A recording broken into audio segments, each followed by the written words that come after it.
IMF और world bank Bharat की तारीफ क्यों कर रही है। नमस्कार साथियों, आपका स्वागत है KKSPR न्यूज में। साथियों, आज हम आपसे एक ऐसा प्रश्न पूछने जा रहे हैं जो आपके दिल को छू जाएगा और आपके अंदर छिपे भारतीय होने के गर्व को जगा देगा। आपने कभी सोचा है कि जब पूरी दुनिया मंदी की ओर बढ़ रही थी तब भारत की अर्थव्यवस्था तेजी से क्यों बढ़ रही है? क्या आपको पता है कि IMF और वर्ल्ड बैंक जैसे विश्व संगठन भारत की सराहना करते नहीं थक रही है? क्या आपने कभी गौर किया है कि दुनिया भर की मीडिया आज भारत की आर्थिक नीतियों को उदाहरण के तौर पर क्यों पेश कर रही है? दोस्तों, क्या भारत अब वाकई वैश्विक आर्थिक नेतृत्व की ओर बढ़ने जा रहा है? दोस्तों, अगर ये सवाल आपके अंदर भी आते हैं तो ये आज वीडियो आपके लिए है। लेकिन आगे बढ़ने से पहले आपसे एक छोटी सी अपील है। अगर आप चाहते हैं कि भारत की ऐसी ही विकास यात्रा हर घर तक पहुंचाई जाए तो कृपया इस वीडियो को लाइक करें, शेयर करें और हमारे चैनल KKSPR न्यूज को सब्सक्राइब जरूर करें। साथियों, वर्ष 2025 के मध्य आते आते जब दुनिया की तमाम बड़ी अर्थव्यवस्थाएं संघर्ष कर रही थी,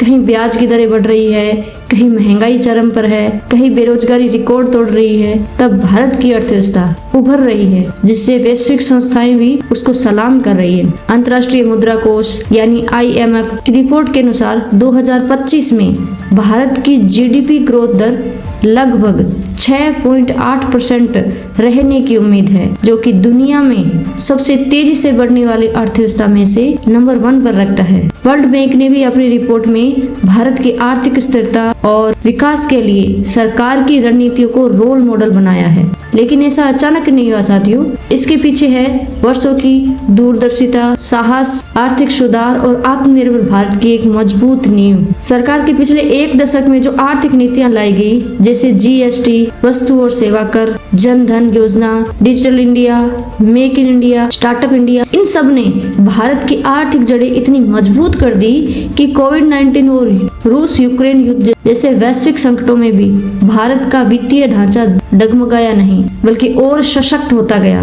IMF की रिपोर्ट में वित्तीय समावेशन की तारीफ की गई, जहां करोड़ों गरीबों के खाते खुले, उन्हें डिजिटल लेन देन में जोड़ा गया और आर्थिक प्रणाली में लाया गया। वर्ल्ड बैंक ने भी 2025 की रिपोर्ट में कहा कि भारत का डिजिटल पब्लिक इंफ्रास्ट्रक्चर अब दुनिया के लिए एक केस स्टडी बन चुका है, यानी दुनिया को भारत से सीखना चाहिए, जहां 140 करोड़ की आबादी को एक डिजिटल प्लेटफॉर्म से जोड़ा गया है। अब जब हम बात करते हैं व्यापार और निवेश की, तो FDI यानी प्रत्यक्ष विदेशी निवेश के मामले में भारत की चमक और बढ़ गई है। वर्ष 2024-25 में भारत को लगभग $85 बिलियन का FDI प्राप्त हुआ, जो कि एक रिकॉर्ड है। यह केवल संख्या नहीं है दोस्तों, बल्कि वैश्विक निवेशकों का भारत की स्थिरता और संभावनाओं में विश्वास दर्शाता है। IMF और वर्ल्ड बैंक का यह मानना है कि भारत आने वाले वर्षों में निर्माण, सेवा क्षेत्र और ग्रीन एनर्जी जैसे क्षेत्रों में वैश्विक नेतृत्व करेगा, उनको दिशा दिखाएगा। इतना ही नहीं साथियों,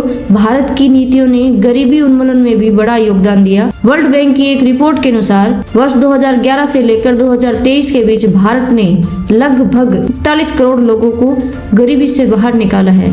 यह किसी चमत्कार से कम नहीं है। भारत ने अपने सामाजिक सुरक्षा तंत्र को इस तरह मजबूत बनाया कि अंत्योदय की भावना को जमीन पर उतारा जा सके। अब बात करते हैं भारत की युवा शक्ति, जो कि हमारे देश के विकास में रोल मॉडल है।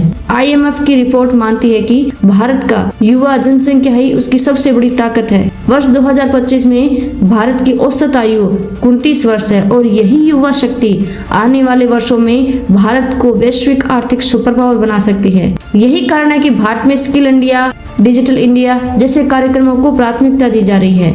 वर्ल्ड बैंक ने भारत के NEP 2020 यानी नई शिक्षा नीति को पॉलिसी इनोवेशन का दर्जा दिया और इसे ही विकासशील देशों के लिए एक उदाहरण बताया जा रहा है। इन सब के बीच सबसे बड़ा कारण है भारत की लोकतांत्रिक शासन प्रणाली और उसकी पारदर्शिता। IMF का यह स्पष्ट कथन है कि भारत की पारदर्शी टैक्स प्रणाली, आर्थिक सुधारों में दृढ़ नीतियां, राजनीतिक स्थिरता उसे अन्य देशों से अलग करती है। वर्ल्ड बैंक का भी ये मानना है कि भारत यदि इसी रफ्तार से चलता रहा तो वर्ष 2047 तक, जब भारत अपनी स्वतंत्रता के 100 वर्ष पूरे करेगा, वह दुनिया की दूसरी सबसे बड़ी अर्थव्यवस्था बनने का ख्वाब पूरा कर सकता है या वो बन सकता है। तो दोस्तों, क्या अब आपको भी लगता है कि IMF और वर्ल्ड बैंक यूं ही भारत की तारीफ कर रहे हैं, यह सही है या नहीं?